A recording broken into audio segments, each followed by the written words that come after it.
नमस्कार प्यारे दोस्तों, कैसे हैं आप लोग। आई होप अच्छे होंगे और अपनी पढ़ाई ज़बरदस्त तरीके से कर रहे होंगे।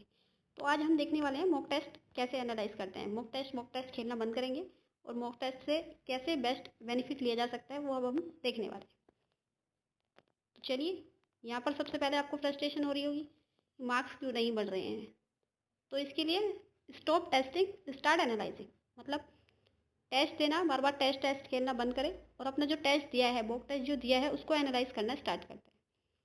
कुछ स्टेप हैं जो फॉलो करने हैं आपको। रोना बंद करें, stop crying, follow these important point. कुछ इंपॉर्टेंट पॉइंट है जो आपको फॉलो करने हैं अपनी मॉक टेस्ट एनालाइज करने में। रियलिटी चेक करेंगे, सिर्फ टेस्ट देना टाइम वेस्ट करना होगा। अगर एनालाइज करेंगे तो मॉक जो हमारे मॉक में मार्क्स हैं वो बूस्ट हो सकता है। एनालाइज का टाइम हमारे टेस्ट देने के टाइम से ज़्यादा होना चाहिए। ठीक है, देखो, अगर आपने टेस्ट दिया और उसको आपने एनालाइज नहीं किया तो वो टोटली टाइम वेस्ट है। और आपने टेस्ट दिया, उसको एनालाइज किया, फिर उस पर इम्प्लीमेंटेशन किया, मतलब जैसे आपने टेस्ट दिया, एक नोटबुक बना लेनी है अपनी। ठीक है, टेस्ट लगाने के बाद आपको एक नोटबुक बना लेनी है जिसमें आप अपनी गलतियाँ लिखोगे। ठीक है, जो भी आपकी गलती होगी वो सारी मिस्टेक्स आपको उसमें लिख लेनी है।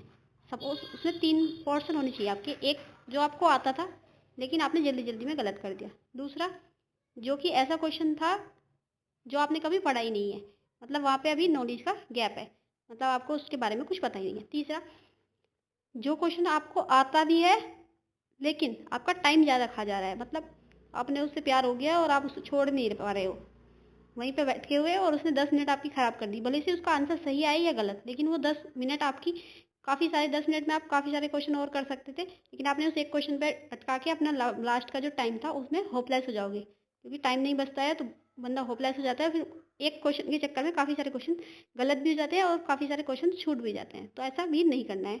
उसके लिए भी आपको अपना एक वो बना लेनी है लिस्ट। तो 3 तरह की हमारे पास लिस्ट होगी।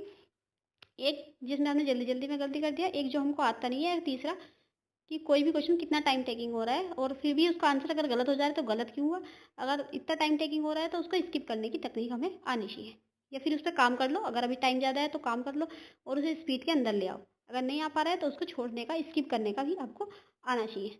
ठीक है, तो आपका ये इस प्रकार से अपना टाइम जो टेस्ट का एनालाइज करोगे उसका टाइम ज़्यादा लगता है और टेस्ट देने का टाइम तो जितना है वो फिक्स है। ठीक है, उसके बाद नेक्स्ट देख लेते हैं हम कैटेगरी ऑफ मिस्टेक्स। ये मैंने आपको बता दिया, सिली मिस्टेक आता था पर जल्दी जल्दी में मोई मोई हो गया। कंसेप्ट गैप, ये टॉपिक तो कभी देखा ही नहीं है। और टाइटैनिक क्वेश्चन, 10 मिनट वेस्ट किया और डूब गया, मतलब 10 मिनट तक एक क्वेश्चन पर टिका रहा फिर भी वो क्वेश्चन का सही नहीं हो पाया। The golden rule, next 24 hours, मतलब अगला टेस्ट कब देना है उसके लिए हमारे पास कुछ रूल्स हैं। अगला टेस्ट हमें जब देना है जब पिछले टेस्ट की सारी गलतियाँ हमारी सॉल्व हो चुकी होगी। नया टेस्ट मत देना जब तक हमारा पिछले टेस्ट की सारी गलतियाँ सॉल्व ना हो चुकी हो। सपोज आपको कोई क्वेश्चन में आप अटक गए थे, तो आपको क्या करना है कि उस क्वेश्चन के ऑप्शंस भी, और वो क्वेश्चन सही है तो क्यों सही है, गलत है तो क्यों गलत है, मतलब वो ऑप्शन उसके लिए सही है तो उसका पूरा पोस्टमार्टम कर देना है आपको।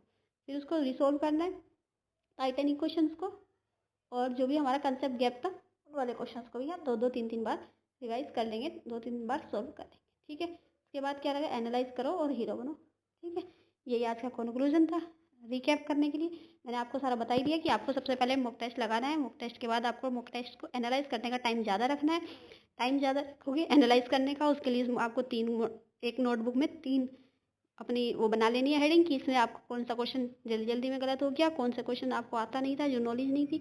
फिर उसका एक्सप्लेनेशन भी, अगर आप कहीं से टेस्ट दे रहे हो जैसे टेक्स्ट बुक वगैरह से, तो उससे एक्सप्लेनेशन दिया होता है। अगर वो एक्सप्लेनेशन आपको समझ नहीं आ रहा है तो आप कहीं से जो आपके नोट्स हैं या जो फिर यूट्यूब से या फिर गूगल से हेल्प लेके उसका पूरा नोट कर सकते हो कि ये क्वेश्चन कहाँ कहाँ से गलत हुआ था, उसका पूरा लिखना है। उसके बाद जो थर्ड हमारे क्वेश्चन है कि जो बहुत सारा टाइम ले जा रहे हैं वो वाले question.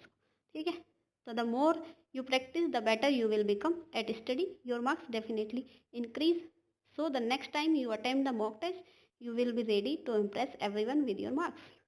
Okay, thank you for watching. Comment your target next exam, मतलब टारगेटेड एग्जाम जो है आपका उसका नाम आपको कमेंट बॉक्स में पिन कर देना है। मिलते हैं आपके किसी नेक्स्ट वीडियो में। अगर आपको कोई भी क्वेरी हो या कुछ और जानना हो तो आप कमेंट बॉक्स में लिख देना, मैं उसके रिलेटेड दूसरा वीडियो शूट कर दूँगी। मिलते हैं किसी नेक्स्ट वीडियो में, तब तक के लिए बाय बाय, ठीक है, all the best for your exam.